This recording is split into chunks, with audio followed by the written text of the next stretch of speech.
Good evening and welcome to the 11th annual closing night of the ReelAbilities Film Festival. Look around, applaud yourselves. You are the best audience in the whole world. I'm Rabbi Joy Levin. I'm the executive director of the Marlene Meyerson JCC Manhattan. We are not at the JCC in Manhattan here. We wish this was the JCC in Manhattan. I really want to thank our host, Vimeo. Please give them a round of applause. Who has taken on accessibility and diversity and supported this amazing event. Thank you to Vimeo 11Y, Sarah Ma, Jenny Gemmel, and Vimeans for Good, Lena Daniels, who has made all of this possible. And I'd like right now to invite Sarah to come up and speak on their behalf.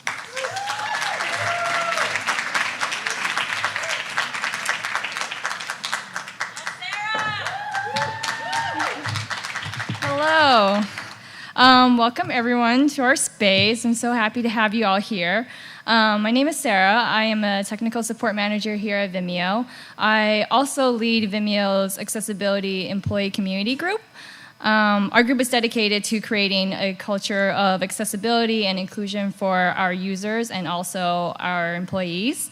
We're so thrilled and thankful to be a part of this festival. The amount of creativity that has come out of this week has been just amazing. So before we get into the feature presentation, there are a whole list of people that I need to thank for this to have all happened. For their assistance in planning and organizing, I would like to thank our events and HR team, Jane and Jesse, alongside our Vimeans for Good lead, Lena, and my co-lead, Janie. Without each and every one of those individuals, we would not be here tonight. Additionally, I would like to thank our production team, Nico and Anthony, for creating the Vimeo sizzle reel that you will likely see before this film. And thanks to our Meritez, Walter, and Tony, and the rest of IC Facilities for this gorgeous space and the setup. Lastly, thank you to ReelAbilities. You guys are all phenomenal. We've had the greatest time working with all of you, and yeah, cheers.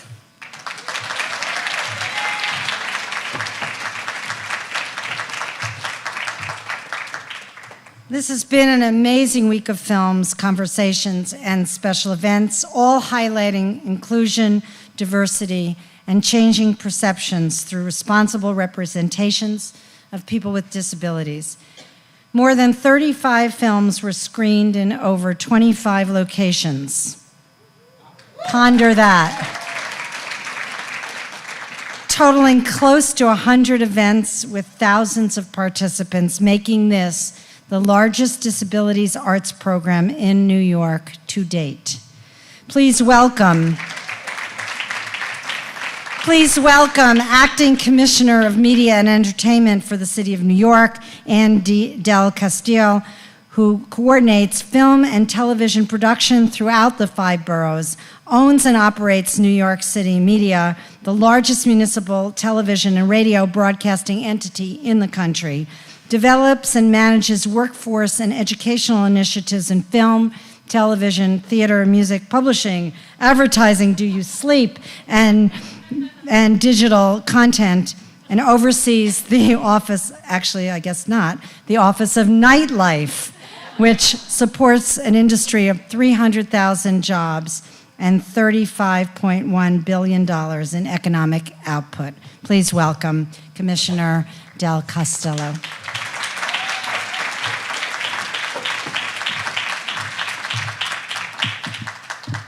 Thank you, Rabbi Levitt, for that very kind introduction.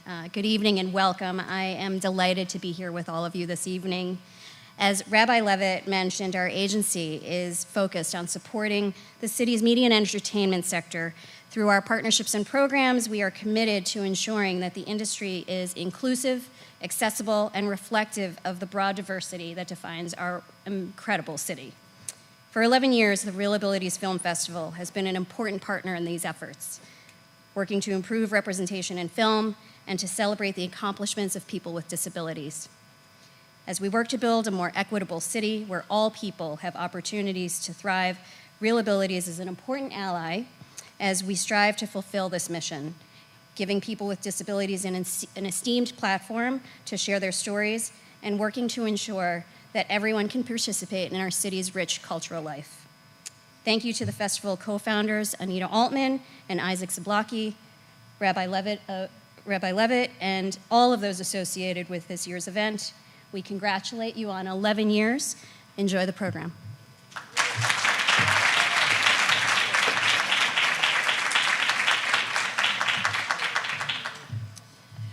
We raised the bar on accessibility, making this festival truly for absolutely everyone.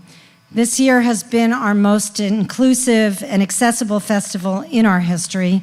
Every one of our films has been captioned and audio described thanks to the support of organizations and partners, and I want to highlight those who have helped make this festival more accessible.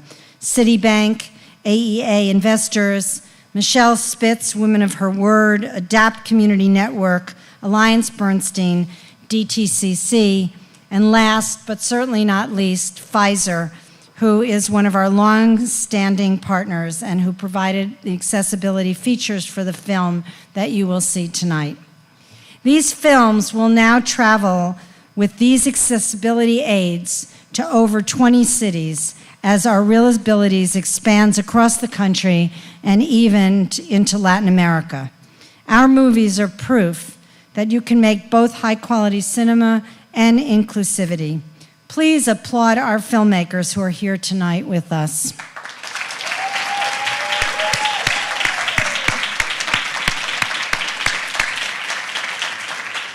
It is you who help create a more diverse and more inclusive world. Together with us on this mission are our incredible supporters and partners. Please visit our partners page to learn more about their work and join the movement. So this is a long list, but it is very important that you hear who made all of this possible. IDB Bank, the New York City Mayor's Office for People with Disabilities, the New York City Mayor's Office for Media and Entertainment, FYI, Goldman Sachs. A big thank you to the Lorene Arbus Foundation. Winston Prep came on board as our educational sponsor and helped provide schools from all walks of life to have free screenings throughout the week and throughout the year. A special thank you to Uber, our transportation partner, highlighting Uber Wave, a new accessible transportation alternative. Use your discount code, RealGuest19, to receive, really, you can't make this up, to receive $5 on your ride home from this event. I mean, really, that is cool. I want to thank some of the people who we work with every day throughout the year and throughout these more than a decade who have made this festival possible. Michelle and Jeff Faig.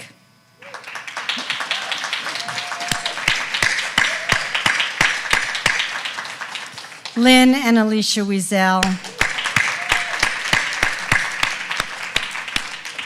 Jordana and David Manzano.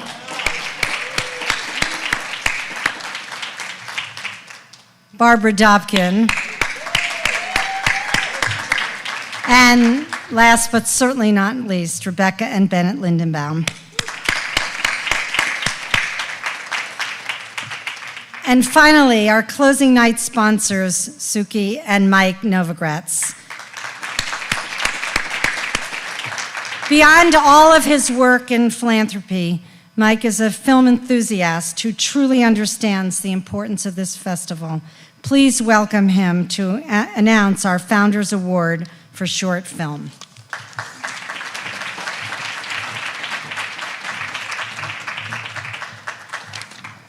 Well, thank you. 11 years makes you an institution, and so it's just pretty cool, ReelAbilities. You know, I built a small nonprofit, and 11 years throwing big events takes a lot out of you, and so congratulations to the whole team here, Joy and all of you guys, because it's a lot to be proud of. I got a special thanks to Jeff Fay. He called and said, hey, I got a great idea for you. And I was like, oh, okay. Jeff and I were partners, and he's maybe the only guy that knew I've made a bunch of movies. And when I say I made movies, I really invested in a bunch of movies. But when you put the money in, you get producer credit, and if the movie goes well, everyone, gives you applause and says, hey, great job. The reality is, all it really gives you is a view on just how hard it is to birth a movie. The amount of work and effort and pain that goes into getting this thing from idea to finished product really is commendable. And so I feel like I've had an inside seat.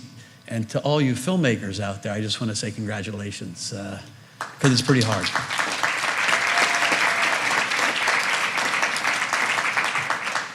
You also realize the power of story to change people's hearts and minds. I only invested in movies where I thought the story was important. And the movies that I've seen in this film festival and the ones I read about all, are serious movies to change the way we perceive people, inclusion and acceptance. And so these are the kind of movies I think need to get made. So my real job today, I went off script, was to announce the award winner of the short movie. And short movies are even harder than long movies because you have like 15 to 20 minutes to make a punch, to tell a story. The winner of this year's short movie is a movie called Coda. Who saw it?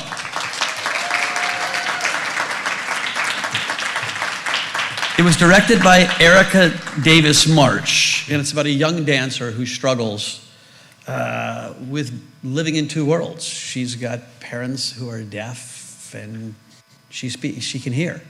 I just watched it literally today on my way up here in the car. And my driver, he had a little tear in his eye as we were watching. It's a brilliant movie, and unfortunately Erica's not here, so we're accepting the award on her behalf. But big shout out to Erica and to all of the filmmakers. Thank you very much.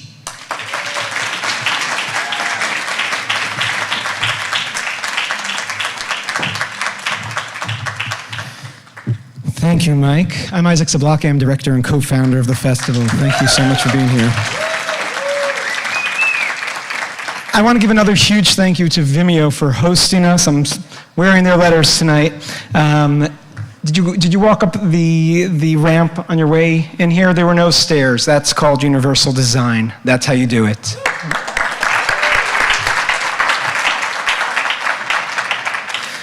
As we attempt to make the festival even more accessible and reach even further, we are committed to launch a streaming site in the next year so we can screen some of these amazing films that we've had here for the last 11 years and reach absolutely everyone.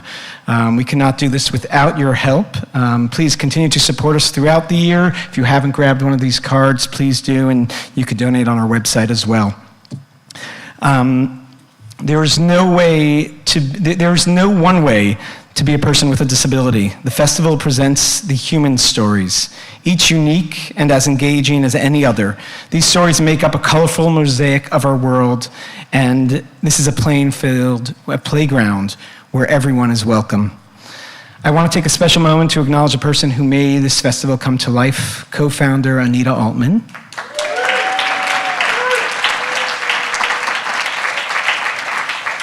It takes an amazing team to make a festival like this happen, and for those of them who are still standing, our film team here, Yara Kedem, the Associate Director, and runs the international program and all that growth. Morgan Magid, our amazing program associate. April Lowe, our production manager. Lola Denizio, our partnership coordinator. And Brianne Matloff, Senior Director of Development at the JCC. I want to give a special thanks to Sam, Matt, and our AV team who has been running these films. This festival runs like no other festival in the world as far as technology goes, making it more accessible, and they have gone above and beyond. I want to thank all of our interpreters and especially our person who's been doing CART Lauren Schechter. Well, where's Lauren tonight? She's usually to my right. She's in the back. You can't imagine what it's like. I mean, she doesn't have the script there. She's somehow understanding everything I'm saying, and will do this even after days of watching films with us. She's forced to watch all the films. I want to thank the dozens of guest speakers who joined our conversations and further deepened the experience. I want to once again thank the Marlene Meyerson JCC Manhattan's leadership, the board and staff members. Some of them are here tonight: Joy, Deva, Mindy, Jessica, Hillel. Thank you all for your amazing support. Our ReelAbilities Film Selection Committee, join us for that.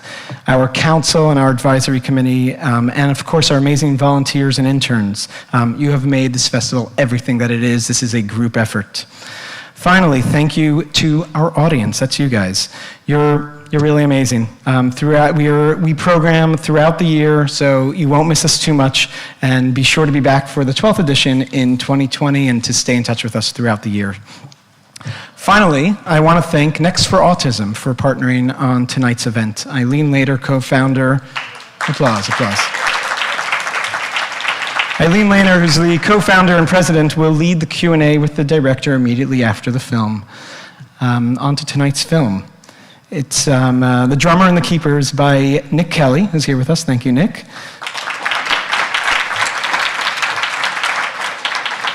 It tells an engaging story that marches to its own beat. That was a drummer pun, in case you missed it. It follows the friendship between a bipolar rock musician and a teenager with Asperger's syndrome. I love it for the music, the humor, the honesty, and the human bond in face of diversity. Following the Q&A, join us for some celebratory drinks and dessert. A big thank you to our closing night drink sponsor, Jameson Pernod Richard, and thank you to Rebecca Cummings for making this all happen. If you haven't silenced your cell phones yet, please do. And we look forward to seeing you right after the screening. Thank you very much. Thanks so much. Before anything else, I just want to say I'm incredibly honored to be here tonight and in this amazing room with this amazing audience, and just thank you for that lovely reaction, just to say that. Cheers. Well, I've watched the film before tonight, and it was just as enjoyable, probably more. I was furiously taking notes and enjoying every moment of it. Yeah? Can you hear me now? Yeah. I want to start by thanking you for flying in all the way from Ireland to join us. Thank you. I know it was a long trip. It's always a pleasure. And from the reaction of everybody, it seemed that they loved the film as much as I did. Thank you. I think this was your first film, is that right? It's my first feature film. I've made some short films, and but it took quite a while to get to make a feature film. But anybody who's a filmmaker, I know there are some other filmmakers here tonight. Yours takes about 8 times as long as you think it will to make your first feature. So I really agree with what in the introduction was said about every film is an incredible triumph of will over circumstance. But it is my first. So what inspired you to make this film? There's sort of 2 answers to that question. The first one is that the Gabriel and Christopher both sort of come from worlds that I feel I know. I was a musician for many years, and one of the things that I realized was that I met a lot of people with mental health issues in rock and roll, including quite a lot of people who didn't realize that they had mental health issues, because rock and roll itself is kind of bipolar, and extreme behavior is kind of not just tolerated but almost expected of you. And I think on the one hand, rock and roll is very welcoming if you happen to be drawn to extremes, more so than the bank or something. But in another way, I think if you've got vulnerabilities, it's also a very triggering world, because it's so arbitrary and it's so up and down, and success is so elusive. So anyway, I really felt that I knew that world and the pressures of that world and the people in that world. And then I have a child who has autism, and through him I've met lots of other people with autism, and so I've really felt I could tell that bit of the story. So that's kind of one bit of the answer. But the other bit of it is that I've always found in life that we choose our friends very, very carefully. We curate our friendships, and we choose people who look the same as us and vote the same as us, and we all like the same music, and we all like the same clothes, and we're just all really attracted to each other, and it's beautiful until things go wrong. And in my personal experience, this beautifully curated collection of friends in moments of huge crisis in your life are by and large useless. And it's not really their fault, they were just hired for a different job.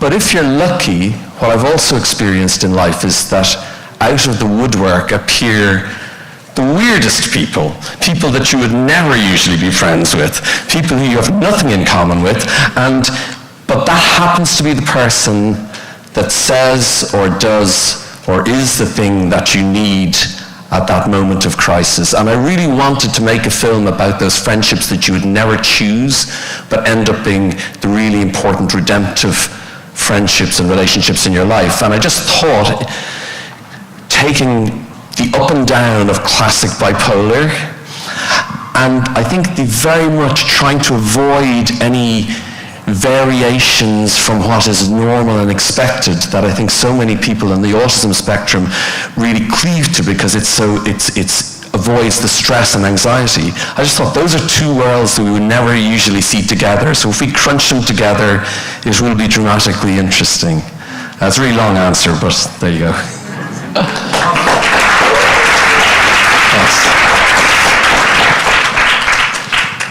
So in the film, you chose to depict two characters who, seemingly on the surface, were very different. Yet, in some ways, they shared things that were very much the same in terms of their interaction with society, in terms of their acceptance. And I wonder if you can talk a little bit about why you chose these two and what drew you to exploring them. What were the issues that you were trying to reveal in picking these two characters? It's kind of a hard question, because I think the honest truth is that what you always want to do is, in the first instance, tell a great story. And you're always looking for characters who are in play or at a troubled moment in their lives, because that's what gives you drama. So that's the conscious thing. I think you always bring your own point of view to any art that you make, and I do have points of view about how we treat and look at both people with mental health issues and people with autism. So I mean, 1 in 4 of us will have treatment in our life for a mental health issue, and 1 in 65 of us is on the autistic spectrum. So if all of the 1 in 65s and the 1 in 4s are not really allowed to be in mainstream society, it's just going to be too much for work for us all. We all have to create a society that's big enough to include us all, and I just think apart from the unhappiness and the unfairness that exclusion causes, I also just think it's a shocking waste of brilliant resources, and I just really wanted to try and capture that, I guess. I mean, if I drill into my instincts for why I wanted to tell that story, I think that's part of it, is just because one thing goes wrong or goes different for you does not mean that you don't have a huge amount of other things which you can offer. And also you have empathy, which is a whole other extra thing, is that because when you go through bad stuff, you no longer look down on other people who go through bad stuff. And I just think that that's a thing that is of huge value that's probably underappreciated. Maybe it's becoming more appreciated, but I did want to, I suppose, express some of that probably. So some of the issues that you explored in the film are very near to those of us at Next for Autism. They have to do with isolation that people feel, the need and desire for community, and how we can connect to one another when we are seemingly outside of the norm. It's difficult for people who find themselves in those circumstances. Yet you explored two things that brought these young men together, things that I describe as on-ramps. And I think I love them in the film, which was the rock band and soccer. And I thought maybe you could talk a little bit about whether it's in your personal experience with your son. I know we at Next for Autism look for on-ramps, ways that people can connect with one another so that they can feel that sense of community that we all need. Yeah, I mean, I think it's a really interesting question. David Byrne, who I do name check in the film just because I'm a huge, huge fan of his. And I'm also a cyclist as well, and I know he cycles around New York, so if any of you ever see him, tell him I love him. But anyway, he wrote in his book How Music Works that, because he was so terrible at talking to girls and he didn't know how to do that, he just started a rock band. And I mean, that would approximate my own dating tactics, I have to tell you. I mean, I don't think I ever went on a date in my life. I just started a rock band. So I do think, and I was talking to somebody earlier about, everybody's different, and, but certainly I can say that a particular kind of adolescent boy, even if you're a terrible communicator and you're really gauche in social situations, if you happen to be able to kick a ball really hard into the net or, run really fast or do any of those things, loads of other boys will sort of give you a pass. So I do think those areas of interest can be really helpful socially. But honestly, the great thing is as you get older, you find niches of people who are just like really into Lego as well, or really into abseiling or whatever it is. So yeah. That's the best thing about adulthood. You don't have to be good at everything. You get to find what you like. The ending, where Christopher became Gabriel's caregiver, was quite a revolutionary twist in the plot, and spoke to expectations that speak to me and to those of us who are involved at Next for Autism. I loved it. So can you talk a little bit more about that ending? Again, you're trying to tell a good story, so I have to admit that I'm sort of schmaltzy that way. But I also think, one of the things that I have noticed, we've had really, really nice reviews for this film and really lovely reactions, and we've won lots of prizes and all that.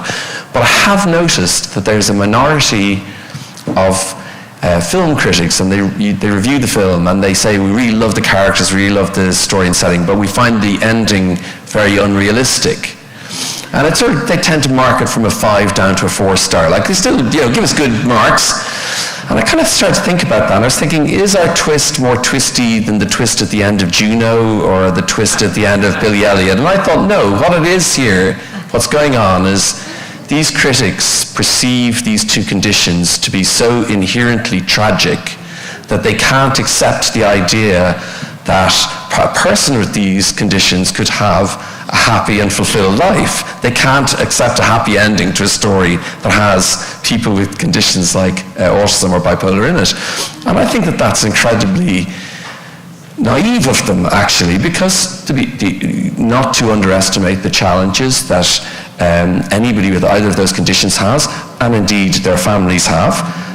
By and large, most of the time, most of us get through it. We get out the other side. We are loved and we love. We find things we want to do and we are valued for those things, and we have happy and fulfilled lives. And that is a thing that I actually think is objectively true. And I don't, not to dismiss the crises and not to dismiss the sometimes tragic things that do happen to people with those conditions, but that is not the norm. And I just thought, why aren't we allowed to have a happy ending to a film with a person with a disability and a person with a mental health issue? So I'm not going to...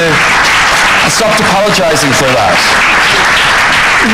Last question, because we've been told to wrap it up, is it seems to me that part of what you're saying in this film is that the societal stigma about these differences is part of what needs to change. And for us to have a happier future, I think if that stigma changes, we'll have it. So my question to you is, what do you hope for in the future? I mean, I hope for, first of all, I want all of the talent and brilliance and affection and love and empathy that I know that autistic people have and that I know that people with mental health issues to be available to the rest of society. I feel sorry for the rest of society that doesn't get it more. So I'd like that. I do think there was one thing we talked a bit about on the phone, but it is hard. It's hard to be a parent regardless of whether your child has a disability or has a mental health issue. It's hard to be a parent, right? And some parents fail. And it's probably even harder for chunks of time if you do have a child that's got one of those issues. And I think we have to not be naive about, not everybody is a superhero. So I kind of think our families need to be bigger. I think there's a line in About a Boy about, I need my family to be bigger. But I actually think that's what I need, is I think people need to lean in. So, you have your nuclear family, but, really there are times when a neighbor or a friend or a cousin or just somebody random who sees a thing and helps out or starts playing a sport with your child or whatever, that is actually what I want. I want, a bigger family for us all. And so, if society could think that way about it, that they could, just get a little bit more involved with the nuclear family, that would be, I think that would sort almost everything, actually, or a lot of things. So,